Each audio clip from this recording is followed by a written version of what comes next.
What the fuck? I mean, hello.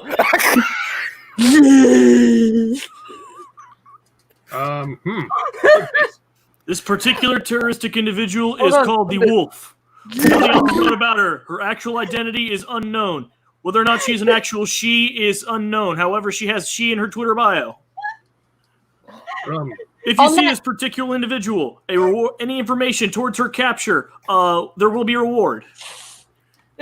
On that note, have you not noticed that when I drink out of my coffee cup, my whole face disappears? Look, watch. Yeah, I've seen that on the earlier. You got a big coffee cup or a little face. Did you not love the fact that they were all going, yeah, I got my Jim Beam. Yeah, I've got my this. I'm like, yeah, I've got my coffee because it's 5 o'clock in the morning here, bitches. Yeah. Like, I got to do something. I just like. Yeah, you're going to fucking die, aren't you? Like, hey, guys. I'm going to do a Cecil, but it's not going to be being drunk. It's going to be falling asleep. I'm just going to go. You wouldn't be the first one to fall asleep on this stream. Hey, guys, yeah, it's got your. In case you haven't noticed, besides the usual lineup of myself, Xavier, Mike, and Fizz, we have Miss Charlie's London on tonight. She's dabbing on us, and this is her. She's been on this channel before. She does Ladies Night with Piper, so she's been on, every 3 weeks she's on here, but this is the first time properly on a Graded Point live show. So yeah. It feels weird though, because I talk to all of you guys so much. It's like I'm literally just coming to hang out and have a chat. Yeah, it's like it doesn't seem like it should be the first time, right? Like it's so cool. And of course, you two ladies just came off of the B stream. Now you're on the A stream, so we're glad you're here. Yeah, see, I saved the good material for this stream. Exactly. If you'd have done that on there, I think you. I was that close when they said turn on your camera. We want to see your hair, and I was like, all right. I was like that close to doing it, and I was like, that's a lot of people. Drunk Ed has said this British invasion is so lame. I think Commie Mark was meant to be here, but he's fallen asleep. He was supposed to be here Thursday night, but his Thursday is y'all's Thursday. So he got a little confused. So I said, no, it's my Thursday. So okay. I felt really bad because obviously he's on the same time zone as me. I thought, oh my God, he's had to go to bed for waiting for us. But no, that makes sense now. Yeah. Yeah, he will be here tomorrow night and hopefully on time. Hopefully EVS won't drag Commie Mark into a stream. Although he would love that. Yeah. Well, he'll get it fixed with it, innit? Yeah. In it. Yeah. It's a meta, in it. We did our CG UK. Today was the 6-month anniversary of us first ever live streaming, so we did like a best of show, and that was unanimously everybody's favorite moment of me was being Commie Mark. So that was quite funny. I think, like I said, the best part of it was not just you and the mannerisms, gesticulations, the voice, everything. It was Mark's reaction that he couldn't hold the gimmick. He could. He was breaking kayfabe. He just like you can see him laughing. Yeah, and the thing is as well that he laughed at was the one thing that everyone always makes fun of me for is the super chats. The fact that me dressed as Mark was taking the piss out of myself by talking about the super chats. Yeah, and it's like when I've done in a week now like 2 of EVS's streams, and he sent me the links, and I've gone, and it's not just been like one of his open mic ones as I call it. Jan always jokes. He goes, I love it when Ethan has you on this show. I goes, oh, why? Is it because, you feel like I'm making it? He was like, no, our bank balance is better. You can't super chat him when you're on the panel. And I was like, okay, fair enough. So there you are. Yeah. Oh, yeah, that would be a good one right there. Need Mark and Wenger. That would be hilarious. And I think you could run that entire video at 1.5 speed. It would be, I think it was when before he left. They mentioned somebody mentioned like watching Ethan stream at higher speed to get through it, and then I think it was Cecil said that and then Wenger will sound normal. yeah. They know. They know. You'd be the only one though. Cecil disappeared shortly after Ethan sent me the link. I was like, I see how it is. You know what I think happened? Oh, crazy good. I know with us having that many views with streams. Like I would say, I believe. Sorry, Eric. Cecil, are you all right? I'm okay. We need to get John, I did it.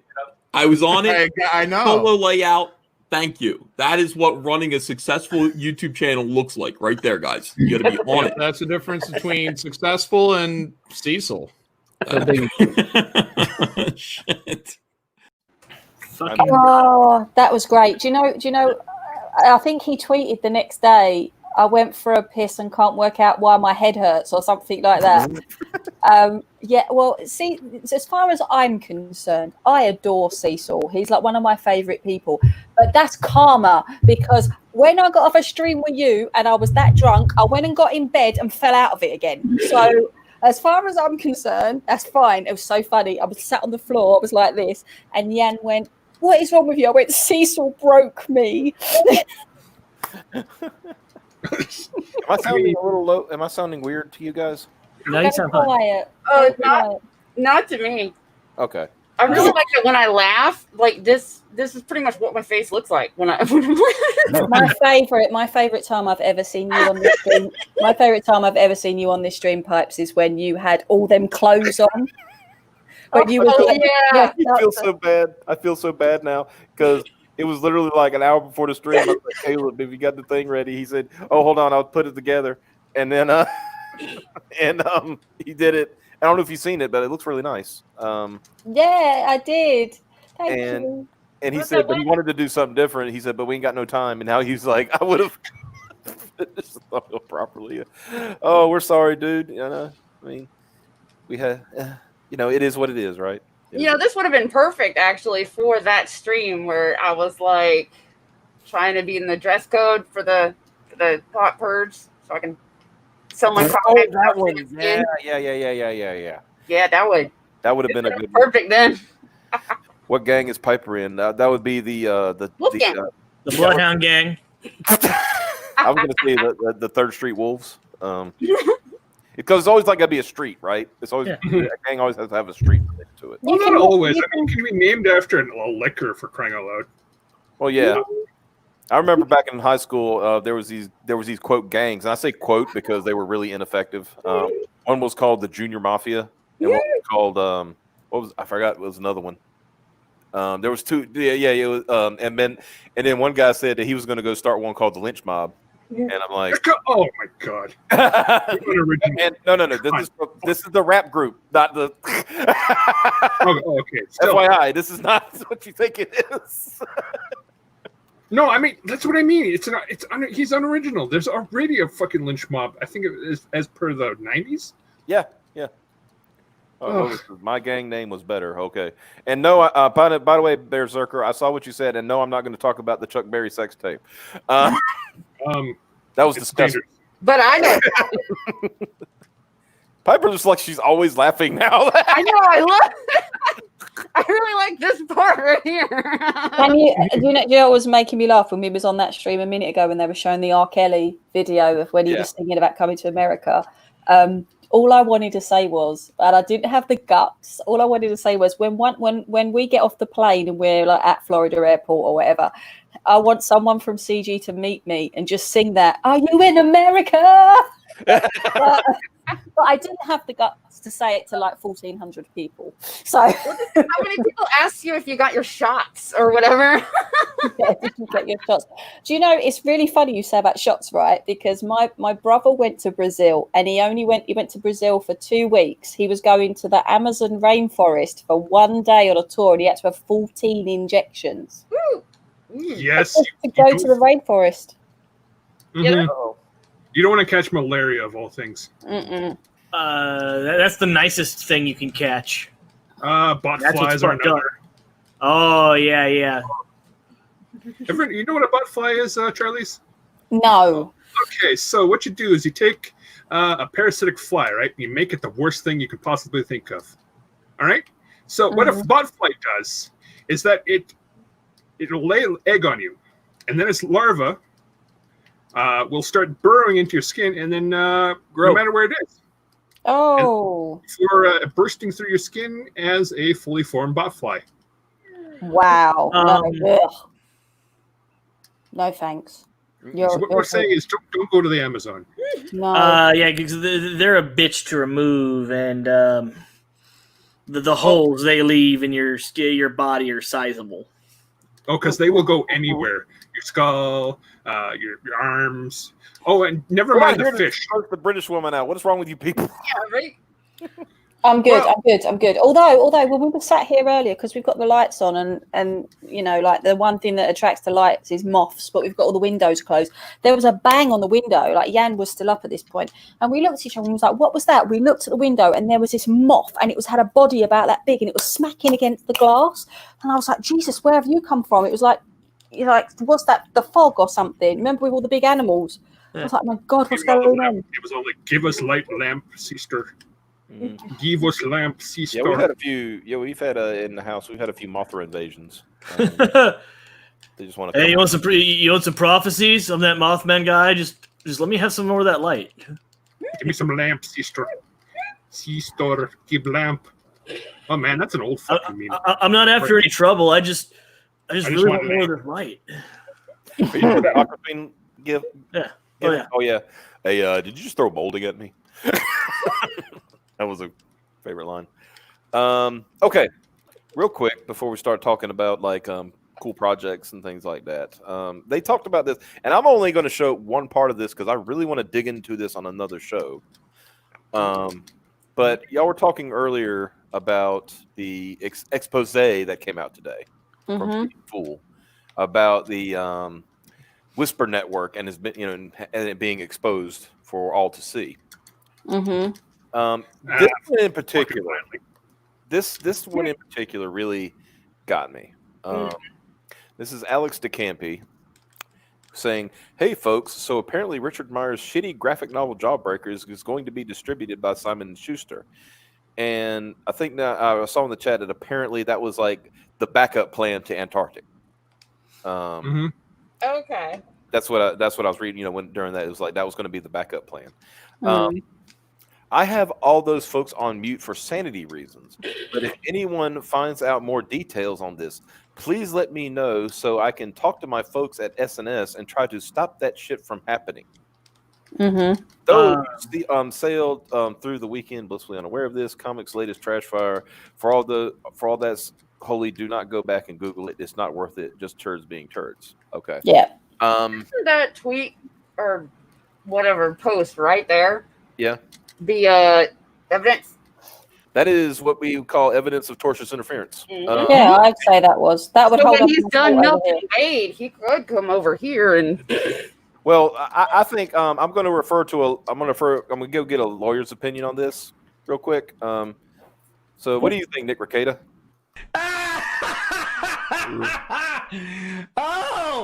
Oh no! I mean, yeah. Oh no, Lord. Or in another phrase. Oh. Did you hear when I got on there and they started saying this? That's what I said. Yeah. When I first got on, I was like, You done goofed, and now consequences will never be the same. As I said when we was on that stream and they brought this up, one, you've got to follow people to mute them. So that just shows a whole level of insanity on your part. And two, these are the sorts of women that give real women a bad name, because in truth be told, when people think of feminism, they think of shitbags like this. They don't think of hardworking women that have actually worked an honest day's job to get where they are. They think of these sorts of people. That's what angers me more than anything. It's that men like you guys, like Ethan, John, all the people on that panel, they're naturally scared of the word feminism because this is what it dictates today. Not like real feminism is the likes of like us two and Andrea and all the women that are strong behind. Like there's so many, not even like people that are on streams like this, women behind the scenes that are strong and powerful in Comic Scout. I mean, I'm sure John Maylan's wife helps him with everything to do with his books. I know that Andrea helps. You know, I mean, it's to me that's real feminism. When you're doing that sort of thing. Exactly. When you're working in concert rather than trying to work to be superior. They hate I think it was Washington, but in U.S. history, if you actually go through it, he credits his wife a fuck ton. I'm pretty sure it's Washington. Yeah, Washington did. Washington he credits his wife a crap ton. That basically she was the one with the ideas. He was the one with the power to save them, basically. Yeah, Madison's wife was a big to do, and helped him in Washington. It wouldn't surprise me if Jackson's wife was the reason why he was super tough. Oh yeah, she probably you think they just went outside and wrestled? Went out back behind the White House and wrestled a little bit. Got to toughen you up today, Andrew. Yes, ma'am. But here's the thing. All this is coming out. I'm going to say this. Oh, that's not working. Uh-oh. Well, why would you do that? That wasn't working at all. I hope, Zach, if you're out there anywhere, I hope you were listening tonight. Mm-hmm. And I hope you read this article. And I hope you contacted your attorneys. I really do. Mm-hmm. Because they will see dollar signs. Right? Yeah, like, because this is got another cash cow right here. Because this is even better than Wade. Yeah, Wade was like telephone crap where you needed witnesses and stuff. That one's just flat out saying, like, oh, we're just gonna here it is and here it goes right there. Like I'm doing this. It's pretty close to what Mark Wade posted because remember Mark Wade was here. Let me call them and find out what's going on before we burn this place down. Yeah, true. So that one was a little you know what he's saying, but he's not directly saying it. But come on. This is literally, we're going to fuck your shit up. Send me information and I'll talk to them. Yeah. Do you know? If their contracts have any of these things in their stipulations that they don't cause any trouble for their masters. Oh, usually they do. Anything that like would cause 9 times out of 10. Anytime you cause your company that you're working for that they're going to have to answer questions about you, they don't appreciate that. You know? So, you want to say, Charlie's? I'm sorry. No, I was just going to say that whenever I have a big decision to make with anything, I always speak to my mum, always, because my mum's attitude with things is and it's really funny because when Ethan talks about Andrea, like Andrea used to be a bank manager. He said that on stream before. My mum used to do the same sort of job. So I talk to her about all sorts of things. I talk about my comic, my professional life when in my job. And she's one of the strongest women I know. And when I see women act like these women on these tweets, and then I see what a real woman is like in the real world, it blows my mind that people listen to these people enough that it can get to a claim for torturous interference, because people should read this, laugh and just throw it to one side. They shouldn't even be thinking about it. The problem is we would love to live by the mute, block, delete argument to get rid of these people, but that's not where they stay. They come back either as an alt, someone that they know that will target them for you, you know what I mean, and or they'll go to places that you work, or they'll go to your business. They don't buy into the comic industry, but they happen to destroy it at the same time, and it blows my mind. I can't get my head around it. Part of it seems to come from Marxist ideology, which modern feminism seems to be really rooting itself into, where everything is based in class and systems. Therefore, and under normal circumstances in capitalism, everyone has the potential to succeed. It's just, how well you do if your product is good enough, if you get your product out there well enough, your message is understandable. Everyone has the potential to succeed. Just the degree of success may not always be equal, but you have the chance to succeed. Mm-hmm. Under their worldview, there's only so much success to go around, and because there's all these men that are succeeding, if they weren't there, then those positions would automatically be filled with women. The reason they're not succeeding is because there's already a man succeeding, and it's taking the success from them. Is the I man just want riding to up say, higher in your face? shut I'm the sorry. fuck up. Yeah, That's it what I was- want to say. Yeah. I just want to say, this is 2 streams where I'm outnumbered by dudes, even though we're talking about chick stuff, and I don't get to fucking say what I wanted to say back in Ethan's stream. Okay. Piper, your thoughts? That's her faults. There you go. My thoughts are goddamn shut the fuck up. I had so many things to say. But at one point I was like, I don't even know this person that's interrupting me. I don't know if where they are in the totem pole compared to me. And in this case, it's just Xavier, so it's just like, Right? I know where Xavier is on the totem pole. Shut up. No. Don't tell me to do, Piper. You're not my real dad. You're just my friend, okay?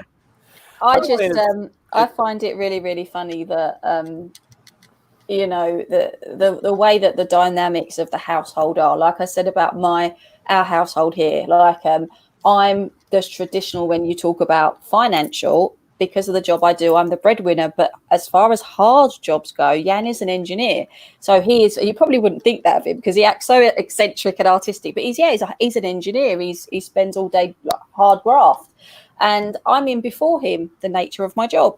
And I always make sure, you know, the washing machine's going, the house is clean, there's a dinner ready on the go for him because I feel like that's my role.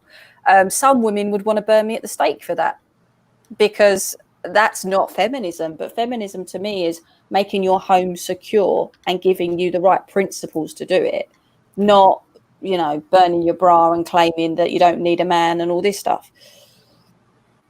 It was like having the choice to do that shit rather than it being I swear to fuck.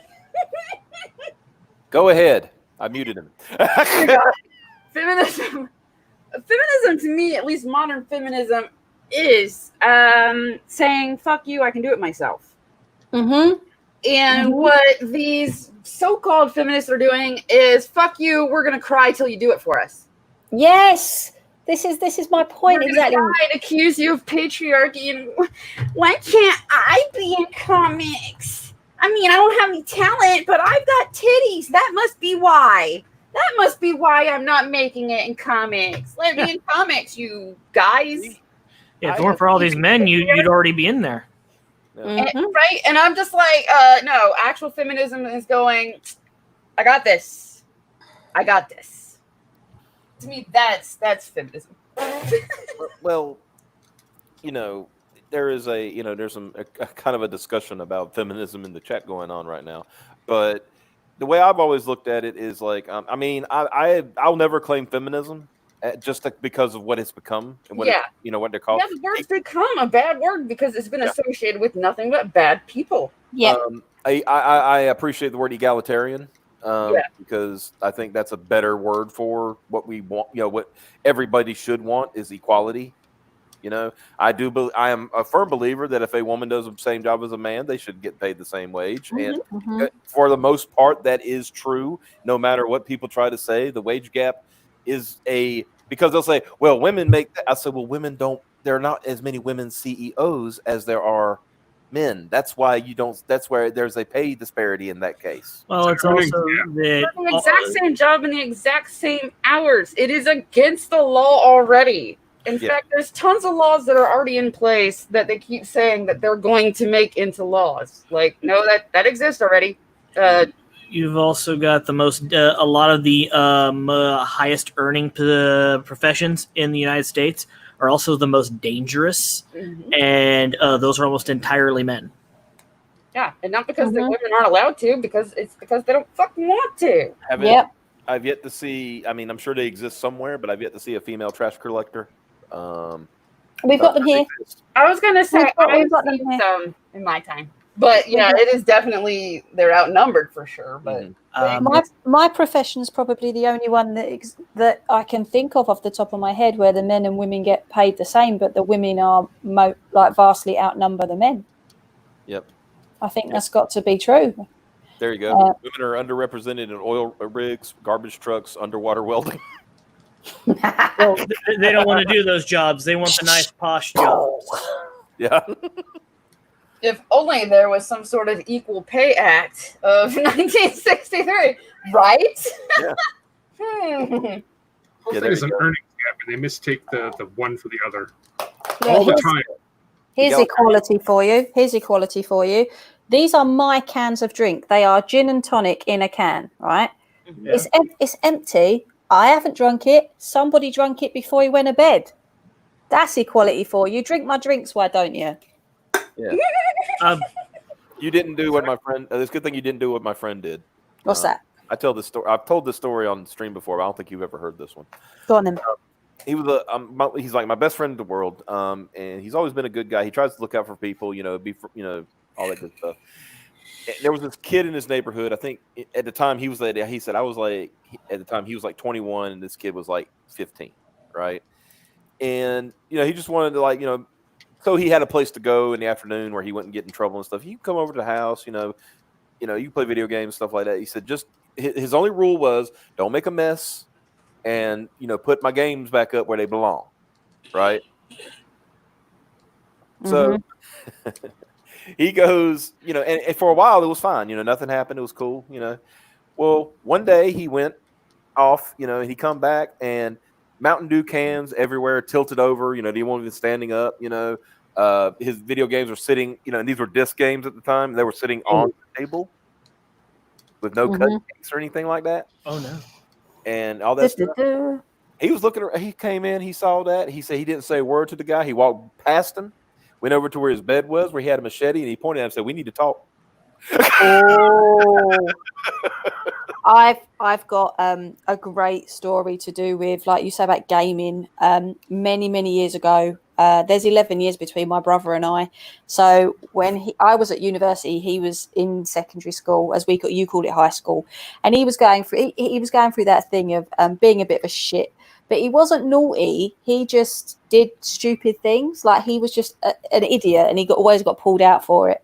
And my dad had to go up to school, and they basically told my dad that unless he sorted his behaviour out, they were going to expel him. So that night he got home and there was nothing in his room but a table, like his desk, his bed, and all of his Xbox games had gone. He had an Xbox and a PlayStation. They were all gone. Everything was gone.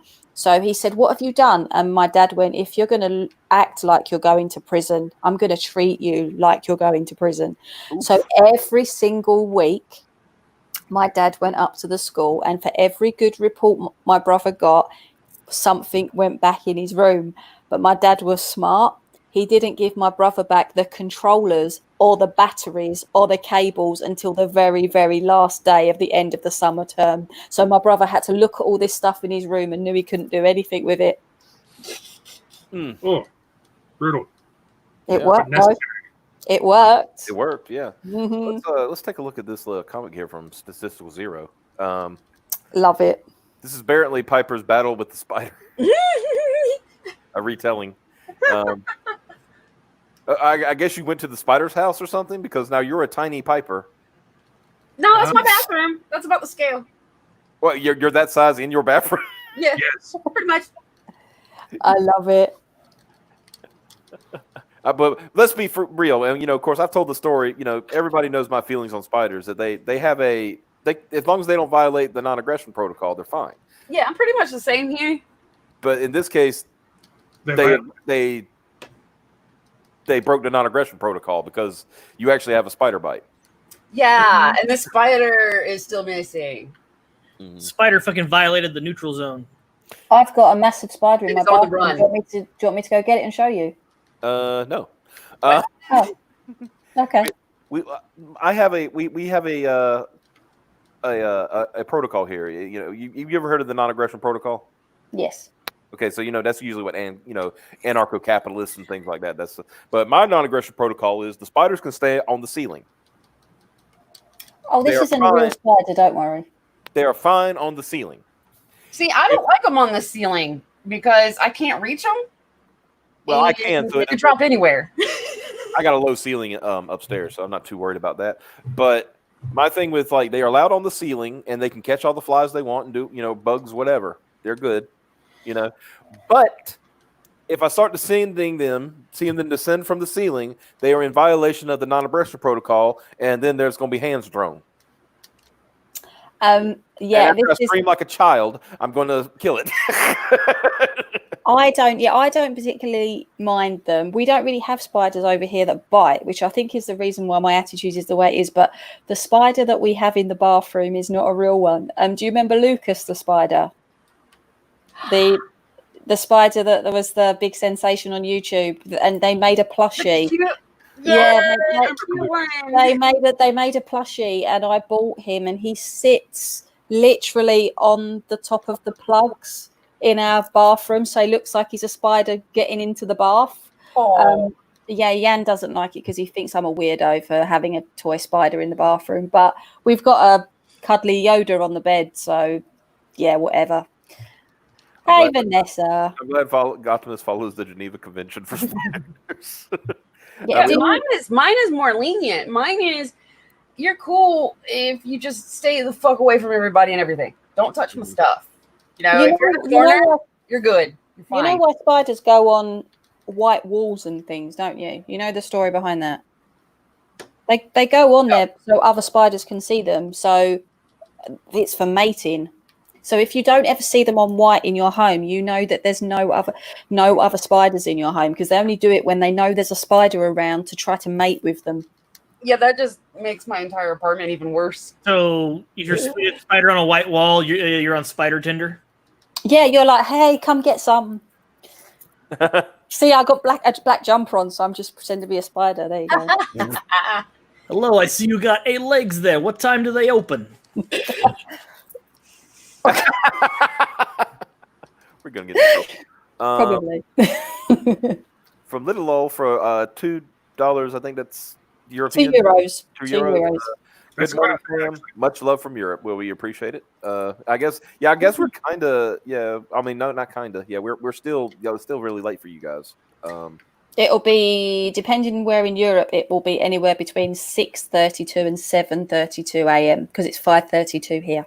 Okay, so we're kind of doing for us a late morning. night. Well, yeah, that's okay. Hence the good morning. I'm with it. I call it. Okay, we're good. Well, technically, it's morning for us too, because it's for me it's 12:33 a.m. So I was supposed to be on another stream by now. I feel so bad. What stream you were supposed to go to? I was supposed to go to Honstar's Jackbox. Oh no! Because he only does it every other Wednesday. Ah, and he was doing a late night. We're going to do it later tonight. He starts at 11. Oh, so that's probably. And that might have been partially because of my whining about missing the Jackbox. And then you didn't show up. Did you DM him and tell him what was going on? Yeah, I said our stream only now just now started. Everything's late. Now, okay, yeah. See, this is a definite violation of the NAP. Yeah.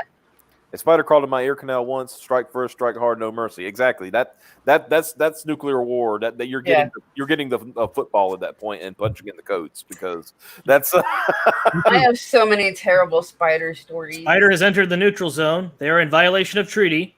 Mm-hmm. I have a drawing left over on chips or I decloaking. got last year, actually, because everybody makes a Spider Piper joke.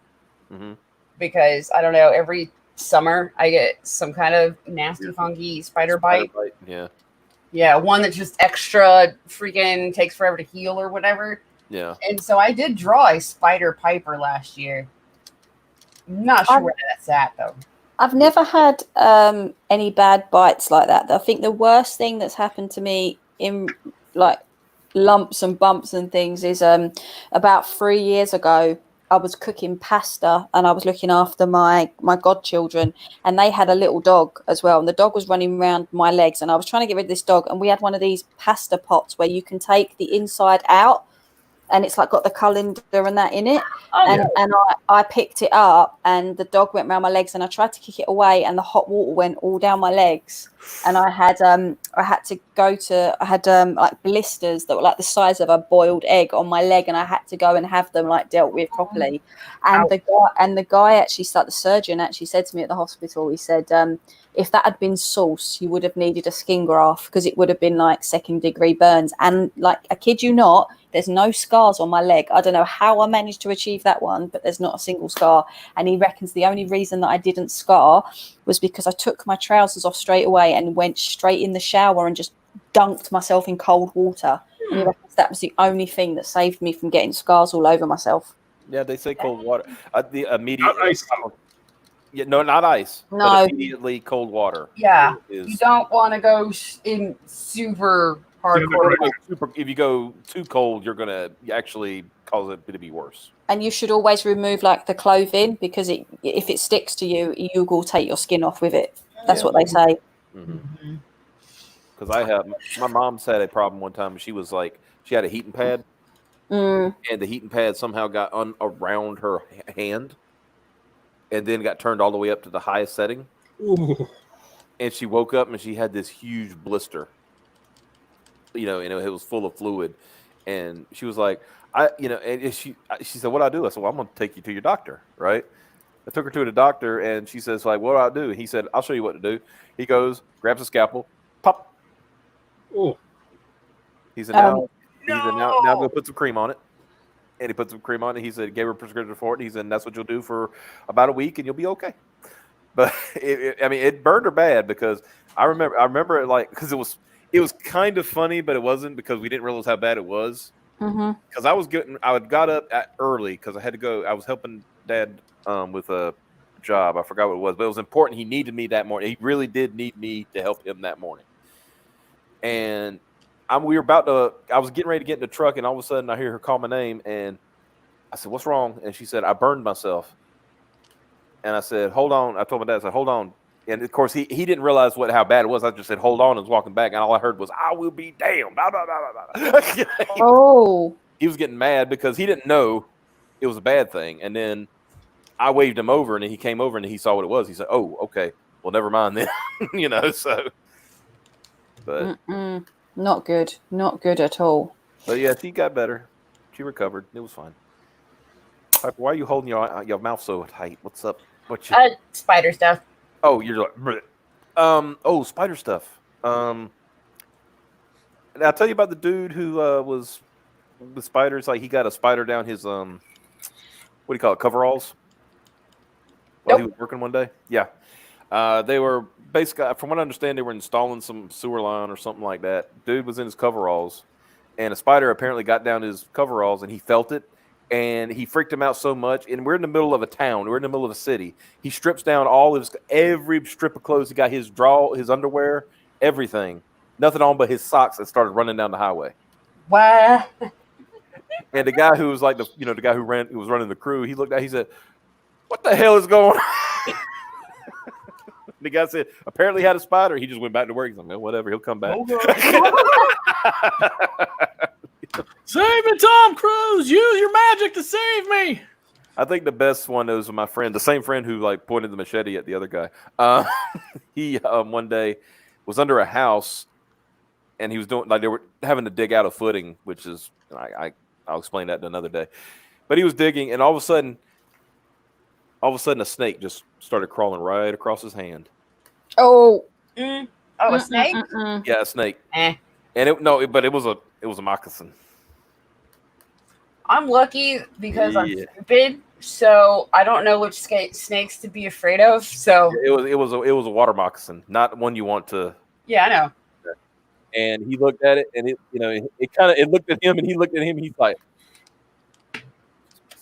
he was saying to himself, "Just be still, just be still." And there was a guy who was like with him, and he about freaked out. And he's like, "Don't move." And eventually the snake, finally, crawled across. And he said, as soon as that tail went across his hand, he went, "Ah!" And he said because they're under a house, so he had to crawl, right? He said, but he was running. He was like, crawling on his hands and knees. He said, but his head hit every floor joist under that house. I don't blame him. I think mine would as like, well. You imagine just all of a sudden you're going you're outside the house. All of a sudden you're hearing. Bonk, bonk, bonk, bonk, bonk. Yeah, no. And they said his because his grandfather was like the boss. He said his grandfather saw him, and his head, he was busted wide open. like his forehead and everything. And he said, "What the hell?" And he was at that point he was delirious. He said it was and the thing, and it went across, and I would have had the same reaction though. To be fair, he said, "Boy, come here." And and it went across, and then the child jumped over the moon. But he said, "Boy, come here." He gave him and then this time he was like, I think he said he was 16 years old. His granddaddy put him on under a tree, and he said, "Here, drink this." And it was so fucking Jim Beam. He said, "You need it." Yeah, I think I would as well. Yeah. Oh no. Right. So if we can get off the subject of creepy things. Yeah. So let's since you mentioned that, you have a mailing list from what I understand. I do have a mailing list from what you understand. Do you want me to bring it up, or have you got it? Oh, you got it right here. There it is. It's still weird seeing it.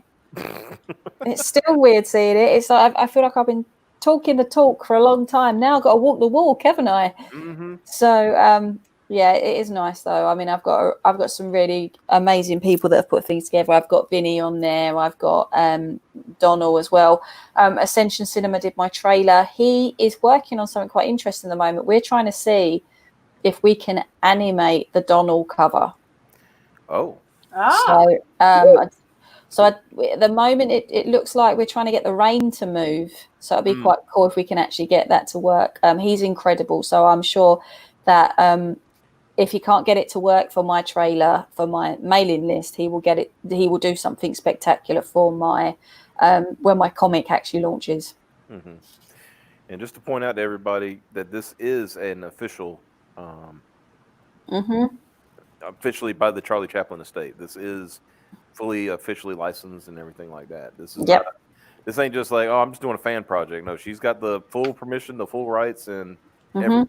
So I didn't want to do it any other way. I've worked with them with so many different things in the past. I knew that if I was going to do this, I wanted to do it properly. And so, the one thing that I wish I hadn't have done is said I wanted to do this before I spoke to them, because if they'd said no, I would have looked like a right idiot. Luckily enough, they never said no. They were very, very on board with the project. I think crowdfunding projects are going to be the way forward for a lot of these big companies, because they can give you the license for a fee. You're the one doing all the hard work, and you're the one that's going out there and you're crowdfunding.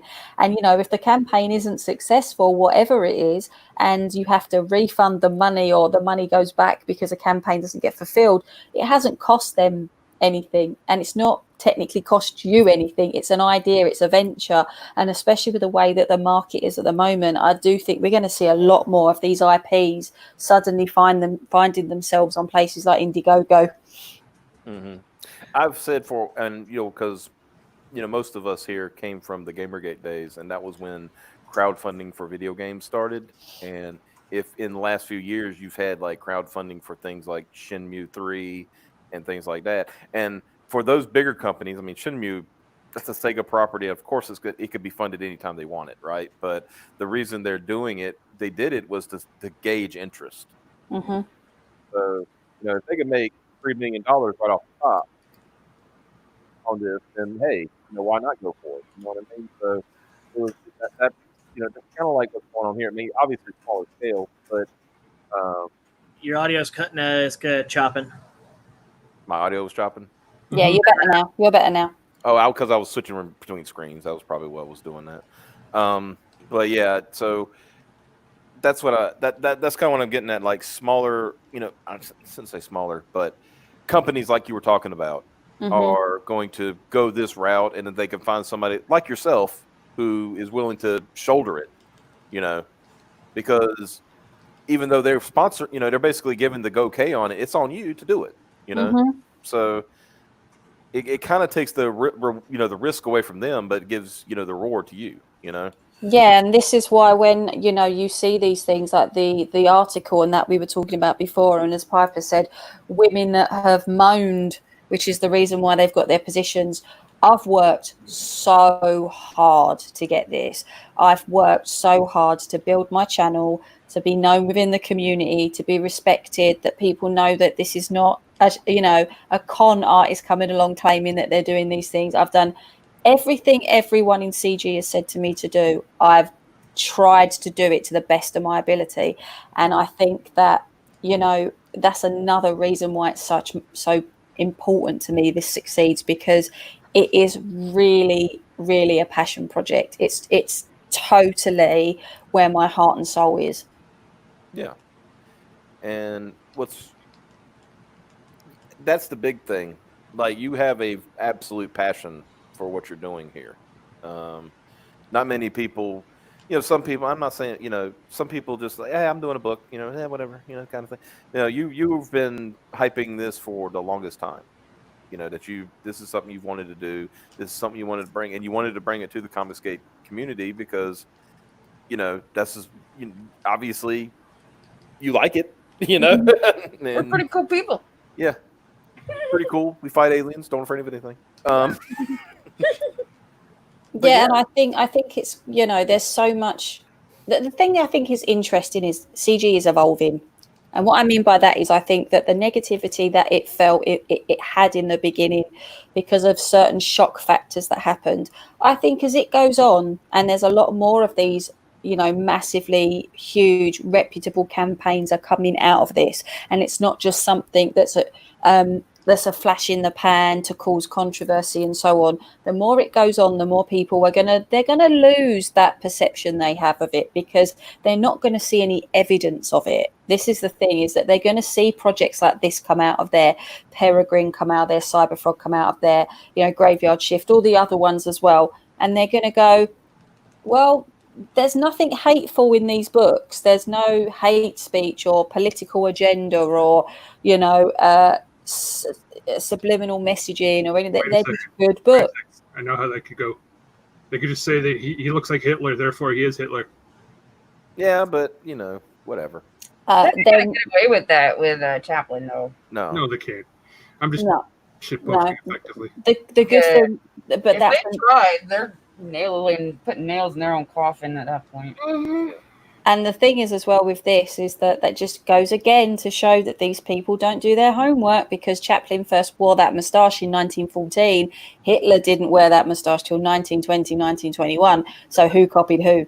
And you know, you'll get the rubbish that says that. But the one thing that SJWs can't go after him. You've only got to look at the speech from the Great Dictator to know that SJWs can't go after him. He was a flawed individual that made some very silly decisions in his personal life, but there was one place that he never made silly decisions, and that was his professional life. And everything that he did, film-wise, artistry,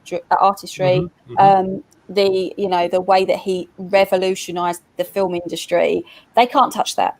They'll never, because to touch that is going after someone that is up there, and that pedestal won't be broken. It hasn't been broken for 100 years. It's not going to be broken now.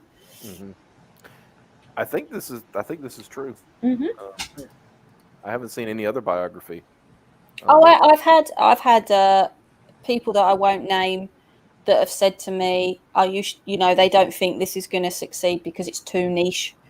I just ignored them. Yeah. Because, to be honest, if there's so many projects in CG that are niche and they've done really, really well. If this isn't the place that a niche project can exist, then it can't exist anywhere. And that's why I say it. You know, it was important for me. I got that license. Yeah. Because See, there's always going to be a place for niche projects. I think this particular one is going to do well. I think it's definitely going to get funded. You always do have that thing where sometimes you've got to do another project first to get to the one you want to do first. Mm-hmm. The one you really want to do. Like, we really wanted to do Midnight Cowboy first. We wanted that to be our first book. It just suicidal submarine and his idiot friend and 80s. It sounds great, but it's not everyone's cup of tea. Mm-hmm. And I think that when we do go to crowdfund that book after Peregrine, it's going to be way easier. This is my concern, you know, like people have said to me about doing one before this. And to an extent, I kind of wish I had done, for the simple fact that I know I'm going to make mistakes on this campaign, and I don't want to. I want it to be so polished and perfect. But everybody makes mistakes on their first campaign. It's just a rites of passage. the problem was if I'd done something else, and I've got other ideas, but if I'd done something else, it wouldn't have been Charlie's London. This is the problem. It wouldn't have been what I'm so well known for. And if I'm completely honest, if I never do any other books other than the 3 that I want to do in this, I don't mind that being where my creator side of CG ends, because I'm still going to promote all the other books in there. I'm still going to do the streams, and I'm going to want to discuss different things that are, pop culture. So that's not where my journey is going to end, because I had a journey before this. It was not liking the way the comic industry was going. No, of course. And that's all that's really important. And, I'm glad you're kind of staying true to that, because You're losing it, aren't you? Mm-hmm. I'm sorry. I'm running off of like 4.5 hours of sleep. I'll pick it up because I'm the host, and that's what I'm supposed to do. You know what I'm trying to say. Can you say it with the better words? Stuff and things. Stuffs and things. Yep. Yes. No. What he basically, I think what he's saying is that you're getting your passion project out first, and that's great. You have the biggest thing is, and I'm gonna sound like I'm repeating myself. You have shown the passion for what you want. This is what you've been wanting to do since you got here. You have never said, I've never seen you say anything other than, I want to do a Charlie Chaplin book. I want to do a Charlie Chaplin book. I'm going to do a Charlie Chaplin book. I'm going to do a Charlie. So people see that and they appreciate. There will be, I guarantee you, there will be people who will back the book that may not have been interested in a style of book just because of you.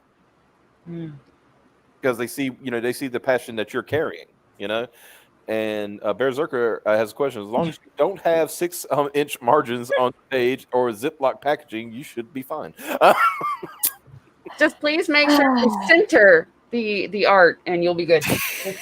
Oh yeah, and don't have a completely blank page that has a single dialogue balloon on it that says "the heart." Where my weeds at? I've actually one of the things that thank you. One of the things that I've actually really, really wanted is, unlike a lot of people, my artist, I'm quite lucky, he's working in digital for the actual comic. And I know that a lot of people like traditional, but I really wanted digital. And I'll tell you why. Because I don't have the expertise and the knowledge to do the scanning and make sure it's fine and do the touching up on Photoshop. This person's artwork is outstanding. It's out of this world. So to get that in digital and just be able to format it the way I need to format it so that it can go to Mixam to do my printing, it's going to make my life a lot easier. There will be some original art on the campaign. There will be some original art tiers that are going to be.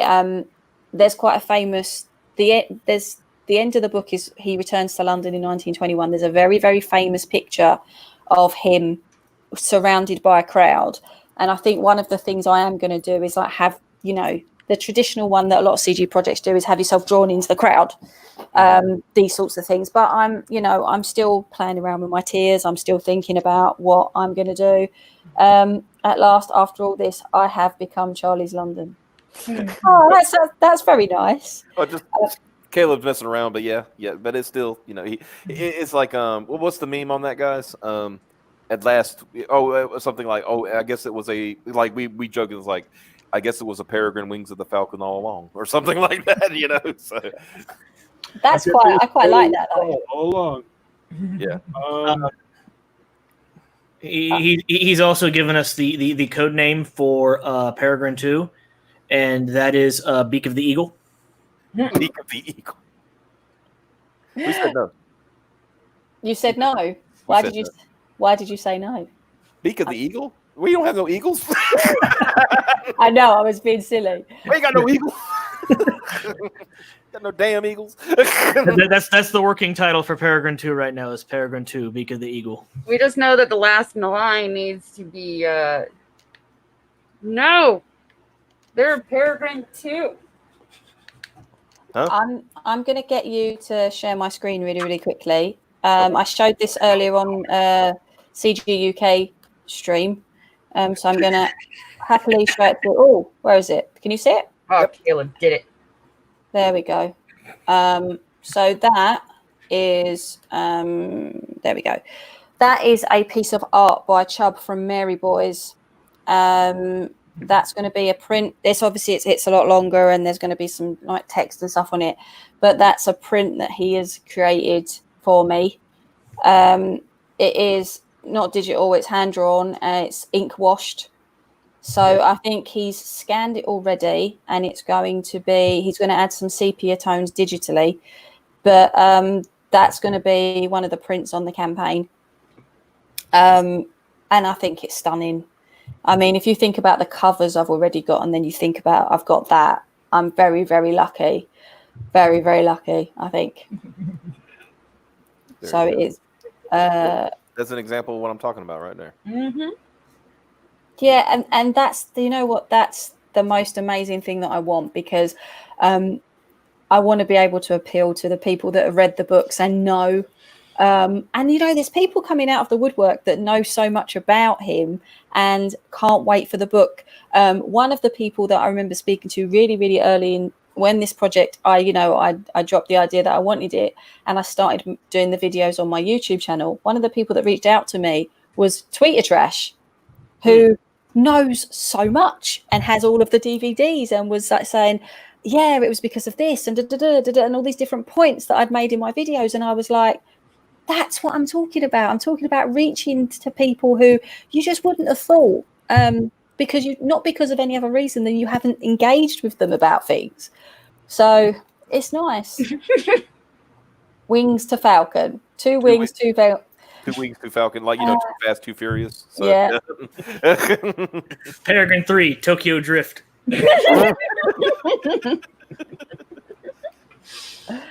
Tom, Peregrine's in trouble. She needs your help. We got very, very good. So there yeah. you go. Ah, yes, the memorable time when Chapman became a kaiju and fought Godzilla. Well, time it would have been King Kong. Well, Chaplin, how long did Chaplin live till the 70s, right? Yeah, He could have done it. Yeah, he could have fought Godzilla. Mm-hmm. He died on Christmas Day, 1977. Yeah. Yeah, and people don't actually know this about him. You probably didn't know this. This because they don't make a big thing of it, because, well, it's not a massively nice story. But did you know that his body was stolen? Yep. For real? Mm-hmm. His body was stolen. His body was stolen 3 days after Christmas, and they tried to ransom it, and it was 3 young Swiss boys. 2 of them were brothers, and one of them was their friend. And the youngest one got a real attack of conscience and actually anonymously spoke to the police. And then they kept his body, and they went and collected it. And if you go and visit where he's buried now in Switzerland, he's buried like literally 6 feet under concrete to stop it from happening again. You know, can imagine. Did you know they did the same thing to Lincoln's tomb? No, I didn't. I think was it like 4 times? Like people tried to grave rob Lincoln's tomb Several times. Yeah, yeah. And here's the thing. This is like fascinating to me because I watched a documentary on this. On the last time when they decided, okay, we're going to put an end to this, and they encased that, because now Lincoln is like, it's kind of like a mausoleum to him, right? Mm-hmm. So he's literally, like you said, I think they put him 16 feet under the ground and then buried it in concrete. But before they did, they said, well, let's see one. So they opened up his casket, right? Mm-hmm. One last time. There was a bit of the flag that he was draped in still in there. It was like a very little bit, but he was preserved in perfect condition. And this was like 30 years after his assassination. Damn. Because they used so much embalming fluid during his travel, from Washington to Indiana, to keep him, basically keep him fresh, I guess you could say. I don't know how else to put it, but they used so much of it that it actually super preserved him. Yeah. I did read an article once where I don't know if it was one of his children or it was somebody said that the whole thing about his body being stolen in itself was so slapstick he probably would have found it absolutely hysterical. It sounded like a bit he would have came up with, right? Like yeah. So there's so many things about him actually fascinate me.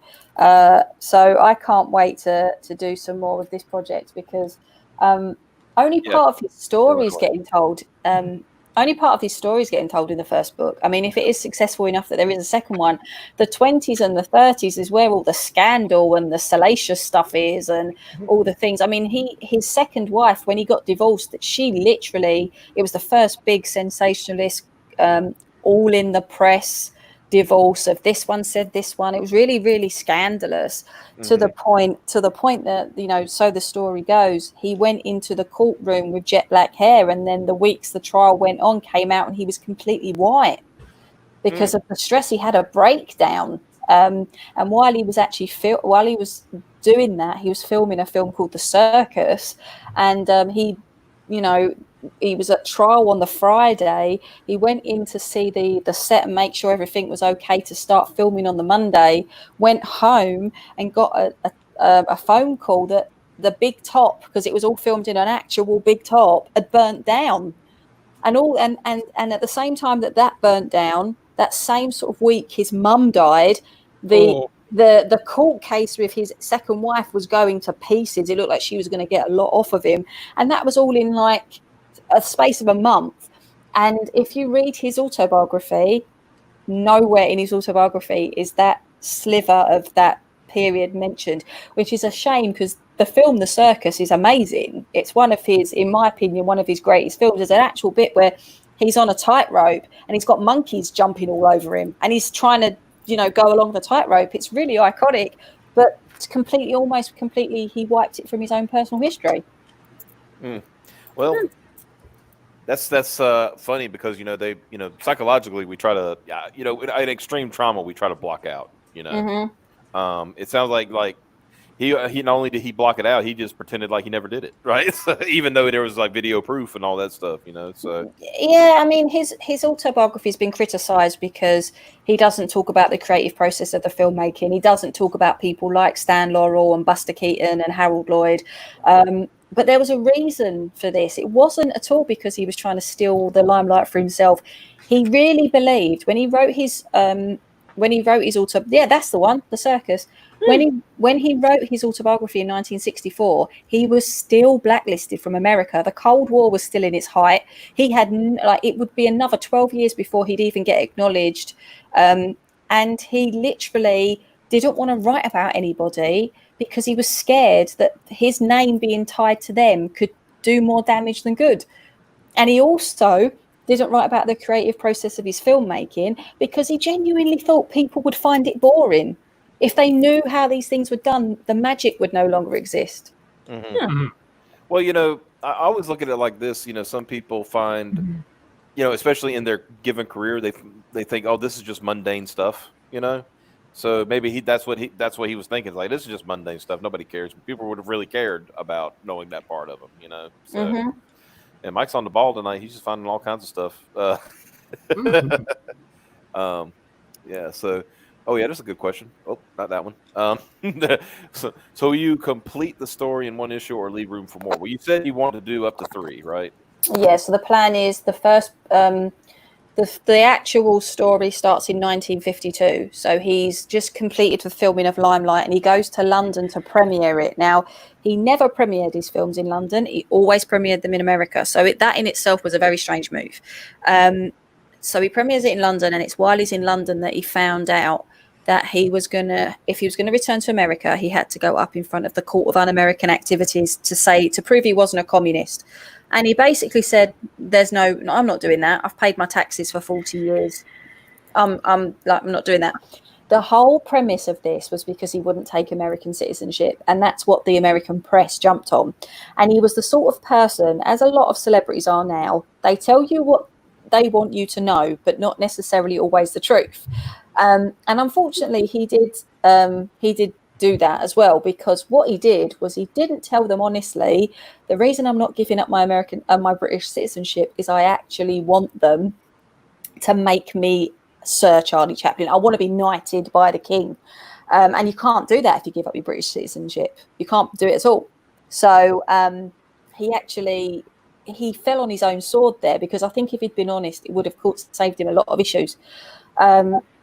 And so there's a famous story that he's got all this hanging over his head. He has this big party at the Ritz where he's staying, and when everybody's gone at night, he decides to have a wander. He takes a taxi and goes to Kennington, where he was born, and he decides to walk around the streets that he grew up in. And that's where my book is going to take you back to the time of his birth, because this is going to be themed. It's not necessarily going to run in like once upon a time in 1889. You know, it's going to go in the fact of the different homes that he visits during that night. You go to those different parts in his life and how they shaped his life, and it'll take you all the way through to, you know, him joining Keystone, the invention of the tramp, the first time he ever went on the British stage, his mother's mental health when she ended up in an asylum, his father died at only 37 of alcoholism, all these things that happened, his brother Sidney looking after him, them both homeless when he was 14, all these different things shaped the tramp. And the book will end when he returns to London in 1921, the most triumphant man in the world, because he's the most famous man in the world. And where did he stay? He stayed at the Ritz. So the idea is that part of the book is when he's done all those trips around London and he ends up back in the hotel that the party was only those so many hours before. So the 1952 stuff is going to be in colour. The Victorian stuff is going to be in sepia tones, and the Keystone and silent film era is going to be in black and white. So the idea is you will travel, you'll know where you are in the story because of colour. Mm-hmm. That's a good. I think I told you the other night when you mentioned it. That's a great way to do it. Putting it in framing it for your audience that, you know, this is the different periods of his life. You know. And I think that's a really good way to do it. Let's check out the trailer. Let me go back on my screen. Here we go. Gotta get here. Where am I going? Right here. So we open. Roll that beautiful beam footage. Open that. Open that. Do this. Hit the button. Who's that? Why is Eddie Hall here? Here we go. Make sure I got my sound on. Y'all heard that? Yeah. Okay, good.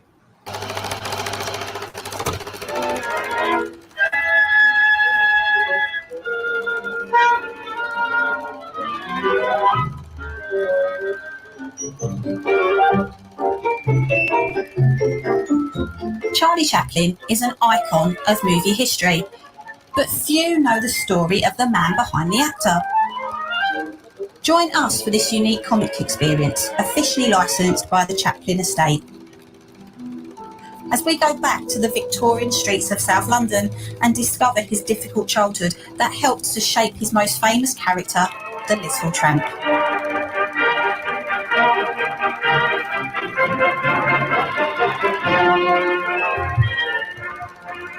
This is Charlie's London, only on Indiegogo.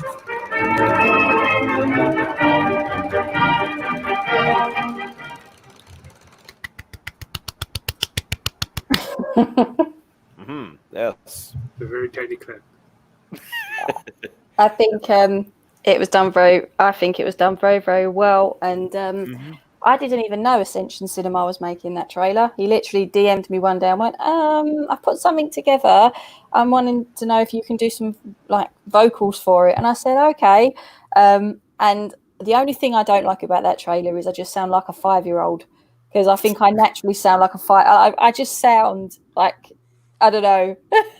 I get told, we don't think you sound like that, Charlie. We think you sound very English. And I'm like, yeah, but I just think I sound like a Cockney 5-year-old. And that's I mean, yeah, that's whatever. You know, some people think I'm African American because the way I sound, believe it or not. Yeah. I was adamant for like years. For years, Mike didn't believe me. I said, fine, here. And I showed him a picture of myself. He's like, okay, fine. I get it. I got it. And then I promptly photoshopped it to be black. You did exactly that. Piper's having apparently an animal emergency. One of the beasts are acting out apparently, or wilding. Who knows? Yeah, I think it's going to be good. You said, I think you heard you say over 400. 400. The count at the moment is 462. Well, on my mailing list. And that's mailing list hasn't been open a week yet, right? No, it's a week on Friday. It's crazy. I mean, I'm trying not to like get. I know it's going to sound really bad, but hear me out. I'm trying not to get massively excited about it, only because I'm always trying to keep myself grounded, and in the fact of you have to think of. I don't want to take for given that's going to be like the people that will back it, right? And I don't want to start getting massively excited, but at the same time, I am really excited because I feel so privileged and I feel so blessed that people are, they're supporting this. So I'm really, really, I am like, I have to pinch myself every day. Like I say to you, every time I go on a stream and I just see this up, I still can't believe it's mine. I still can't believe it's there, Just wait until it's an actual campaign and not just a mailing list. I know. That'll blow you away every time. Every time I see something, I mean, when I do it, I get it because it's me, or us. One of us is doing it. That's fine. But when I see somebody else pulling it up, I'm still like, exactly. Yeah, I get a little chill down my spine because it's just like, wow, that's mine, or ours. It just really gets, it gets to me, and it'll get to you too. Yeah, when you see that big, well, hold on, give you an example. I just signed up for your mailing list. I hope I get some killer deals. I'm thinking that the trading card might not be the only thing, but I need to sort that out yet. But yeah, I mean, this book is beautiful. I backed this right at the very, very beginning, and I can't wait for it. I mean, this is 100%. How can you turn around and say that Comicsgate isn't professional? I mean, look at this book. Mm-hmm. This book is amazing. And also have a quote from earlier tonight from Ethan, because we made the joke, or Piper made the joke for us that we've been making that we need to get to 1,000 backers so we could be a real comic book, according to Mike S. Miller. And EVS responded, "Peregrine is 1,000,000 times better than anything Miller has produced." So I said, I'm going to put that on the back of the damn book. Yep. I mean, it's funny. Jan and I were only having this conversation the other day, actually. We watched the Oz. Whoa! Oh, dang, that was a jump. Sorry, Did it jump? What did it jump from? Are there any survivors? It was $395 to $685. So. Wow. That's really, really cool. Yeah, that's that Ethan effect. So. Glad that worked out. And of course, thanks to Piper for talking about in the chat and the mods throwing that link up in there. That was really great. This will not be the name of the book. No.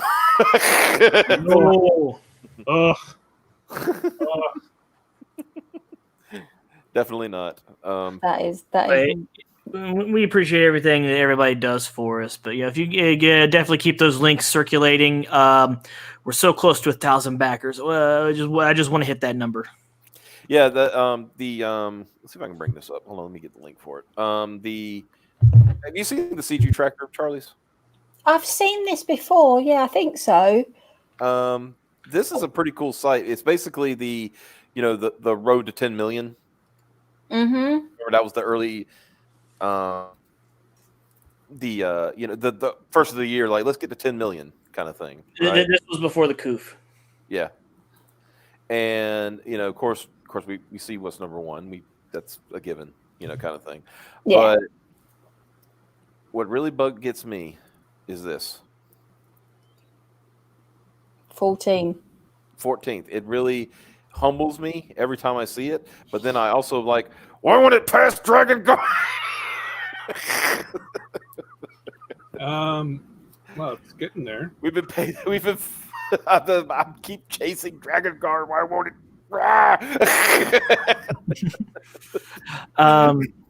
I want that next badge. I want that 1,000 backer badge. Okay. Hold on a second. Pipes. If I see what you said here, you want to go ahead and say your nights.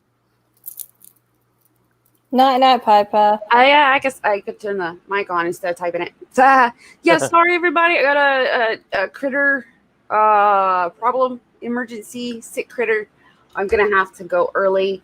But sign up for the Charlie's London mailing list and back Peregrine 2. Yep. Hey, did you see we got some more backers? No, hold on. I saw. Let's see. I'll refresh. Oh no!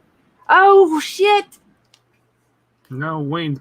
That's exciting. Oh shit! Yep. Well, oh, there we go. Yep. Good. I was like, well, I'm about to leave. Y'all are on your own. Bye. No. Here you go. All right. Yeah, so it was like take a night early, but yeah, I see that 9:35. That's exciting. Yep, that was like 5 more since EVS streamed it. So hopefully more people check it out when they see the replay of that. That'll be really awesome. We are 65 away from 1,000, guys. But get those links out there. In Discords and your DM groups. Just we appreciate anything you do. Just help us cross 1,000. Yeah, and hook up with hook up Charlie's list too. We get her mailing list going because that's what I wanted to say, Charlie. Is I want to let you know that you have doubled what we were able to do in a mailing list, and we had 2.5 weeks. Wow. So, I just want to put that out there for you because that's how big of a deal and what you're doing is. So you're going to do great. So Pipes, if you want to go on, I have. Sorry again. Bye, y'all. Bye. Bye, Pipes. But yeah, so that's going to be great. But let's go back to this because I get fascinated by numbers, and obviously this hasn't been updated. Getting an echo. What's going on here? Just a second. Here we go. So yeah, this. I mean, I got to say for it being July the 9th, so a little over halfway through the year, making already the grand total for the year is $3,320,695. That's an amazing feat. Think about how much of that money has been made during the coup when the rest of the industry shut down. Yeah. Yep. And all of these are funded projects. There was some that they were tracking, and they've removed the ones that didn't get funded. And it's unfortunate they didn't get funded, but I hope they can retool and come and try again. Right? Yeah. Like there's 2 we know. There's Phantoms Volume 1 and Immortal Worlds. Good, CG UK projects right there. Yeah. Rockabilly Road Trip. That's Preston Acevedo, one of our cover artists. Let's see. And can I just add as well that Phantom Book 1 would have or could have probably made 3 times what it did, but Peephole Circus was so really reasonably priced. He kept it down so low, and we all said to him, we think you could at least go a little bit higher. He was adamant. He was like, no, this is my first campaign.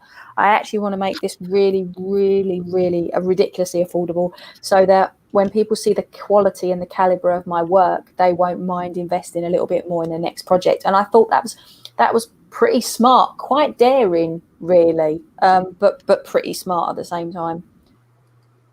Yeah. And the book looks great because I backed it day one because I just seen that book, seen those things, and I'm just like looking through this list. Like there's Mike Murphy's Deep Well, Caliber of Death, funded by the way, which we're all happy about. The superhero, that's the Carl LaRoe cover because that's on there because that was this year, but it still goes for the total for this year. Looks like Dr. Salem, Skits. 3 Nights, 4 Days, Micah Curtis, Captain Love, Sunsworn, Johnny Phantasm. Apparently, he's already gearing up his next campaign. Yep. So that's awesome. The Pandemic. By the way, I had to point out to Deadwood Dale, he was making a thing about Zach the other day about his Pandemic book and how it wasn't in demand. I was like, it technically is in demand. It's just on a different campaign because Zach forgot to put the original campaign in demand. Well, wasn't there something about he fell asleep or something? Yeah, he said, "Oh, I fell asleep before I could press the button." I was like, "Why didn't you just press the button when you made the campaign? Then you wouldn't have to worry about it." That's what we did. I said, "Okay, make sure it's gonna stay in demand." The only problem we had was that I couldn't launch the book because I didn't do something right. We spent 10 minutes trying to figure that out, and finally Xavier figured out what was wrong, and yeah. And he fixed it.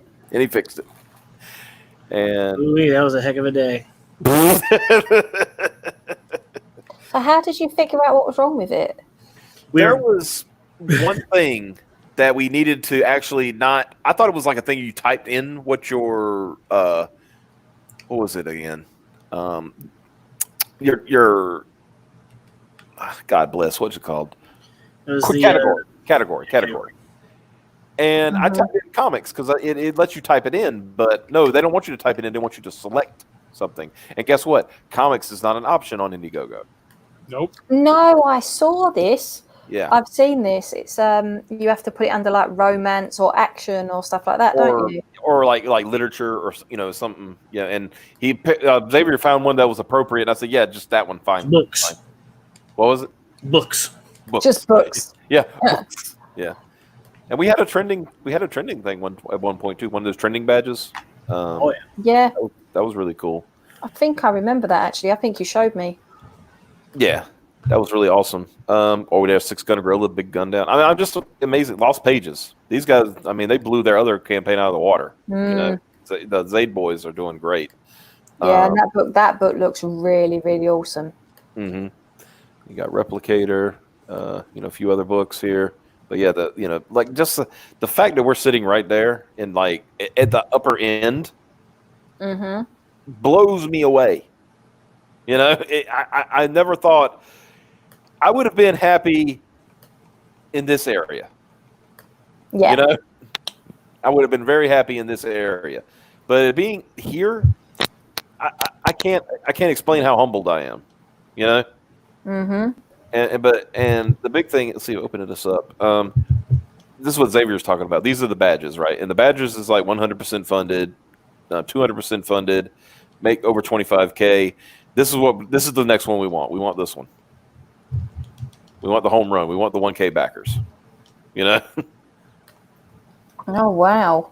Yeah. So, and like I said, this is a really cool way to keep track of things. And I think they updated basically I think they wait for Indiegogo. Indiegogo, their backer kit stuff updates after 3 a.m. East Coast. Mm-hmm. So once that goes through, then they do their updates on this site. So calculations, all that. Calculations and all that good stuff. And I just want to give a shout out to Battle Brick Road. Talk about a shoot up at the end here. I mean, they was like at 43, and then he announced that new cover, and it just went boom. Just shot right through. Yeah, I backed it. Mm-hmm. Oh, I just want to, let me ask Lord Ravener, how long till you close Peregrine for printing? We're going to run it until we've got the colors and letters done, and then we'll close it out. We'll let you know, it's like you have X amount of time. Yeah. We're going to make sure you have time.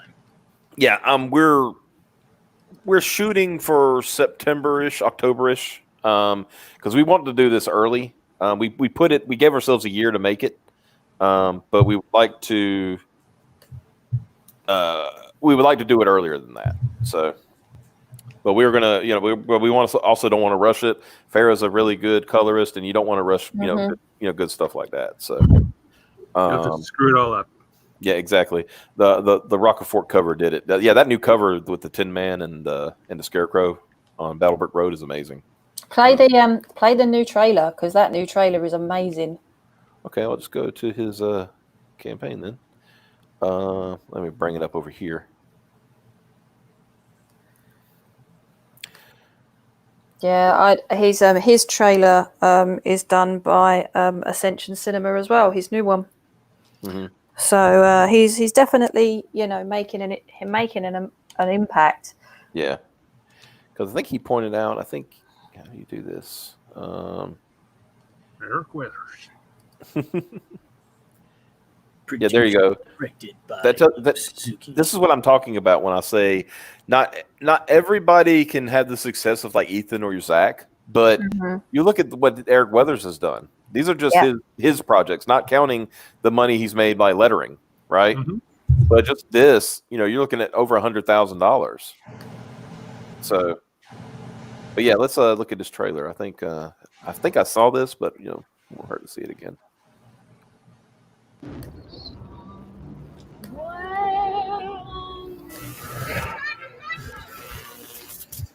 Yeah, this is definitely Ascension Cinema. I'm noticing his style now.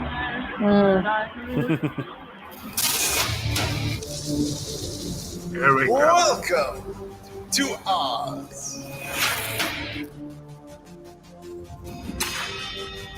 Tell me, how again did you find your way here?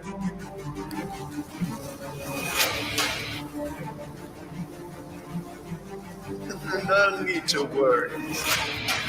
You are safe here. There are wonders here never seen before.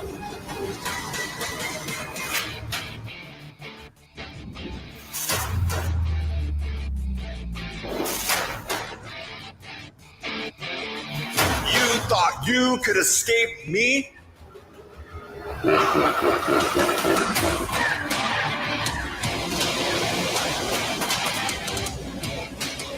Of course, the fonts are perfect.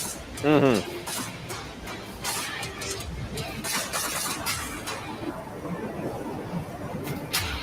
An armed raid of the Emerald City.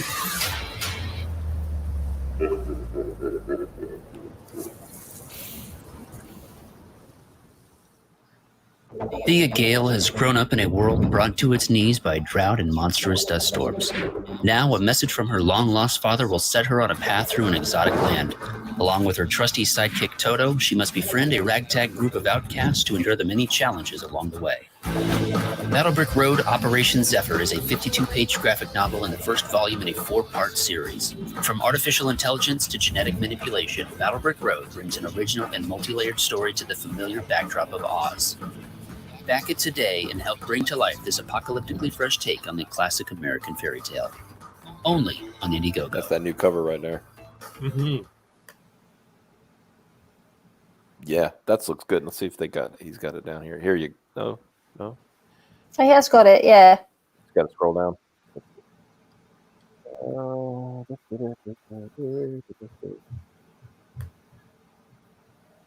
Eric, put the cover on the main campaign. Do it. Maybe he's got it in the updates. Let me check. Let's see there. There it is. Look at that. I love the logo as well. Yeah, that's a good logo work. Reminds me of Spec Ops: The Line right there. I don't know. It does, doesn't it? That's what I was thinking. Spec Ops, yeah. Got that vibe, especially with that sniper rifle. Mm-hmm. Yeah. I'm digging it. Yeah, I am it's really, really digging cool. Really, really. I've backed it. I think we're going to go in. I need to speak to Eric about the best way to do it because we backed it, but we haven't backed the new cover, either like having a print or having a cover.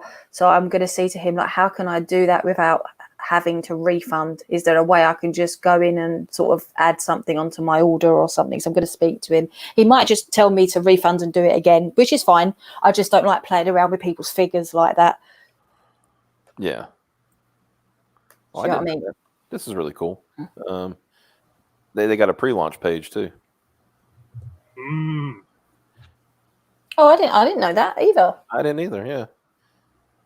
Ordana needs to be moved over there because it's already out. So what's this? Just like the ones? Is it like someone's put this together, or is this actually Indigo? Oh, okay. I think it's using some of Indiegogo's like API, but they also like it's just keeping track of the numbers. Really, it's not like I feel bad. I can't think of the name. Pixel Trader's site. Oh, is it Indicron? Indicron, yeah.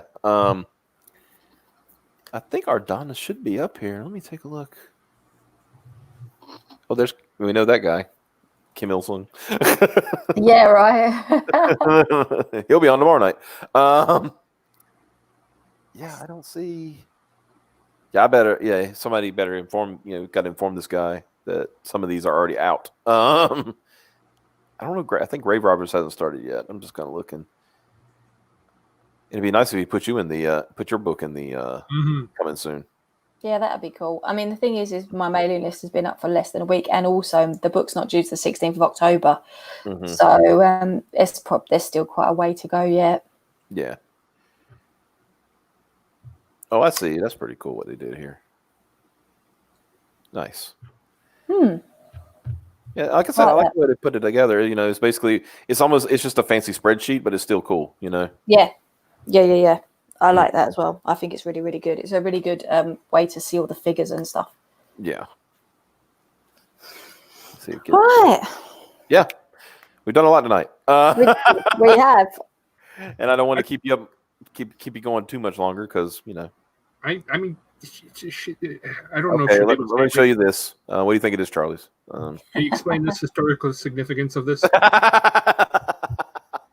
Is this part of his untold tales? Yeah, that's going to be a story told with a stretch goal. There you go. All right.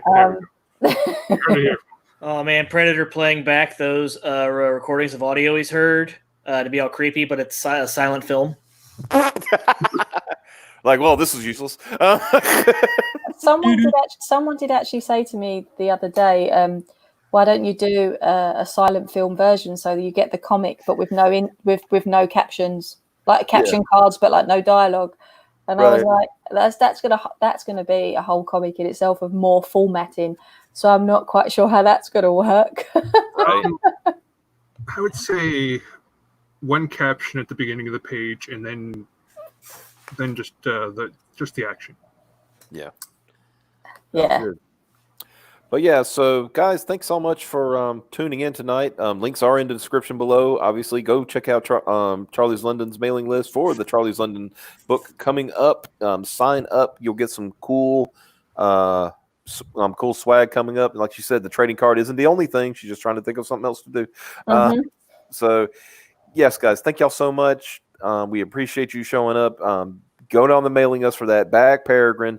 Check out comicsavalon.com for the store. You know, check out the Peregrine merch and many other people who have also got merch up there and all that good stuff. So we appreciate, guys, that you hung out with us for this long. Yep, definitely. And because usually we don't go this late, but, you know, extenuating circumstances. But Charlie's, it was a pleasure, as always, to talk to you. And we will, of course, have you back once you launch because that's when the rubber hits the road, as they say. So yeah, tell me about it. I'm looking forward to it. I'll come back on anytime. You know I will. Oh, yeah, definitely. So, guys, y'all have a good night. We will see you tomorrow night. We will have Mr. Kami Mark on to talk about his next project and all that good stuff. So we'll see you then. Till then, take care. Bye. Bye-bye.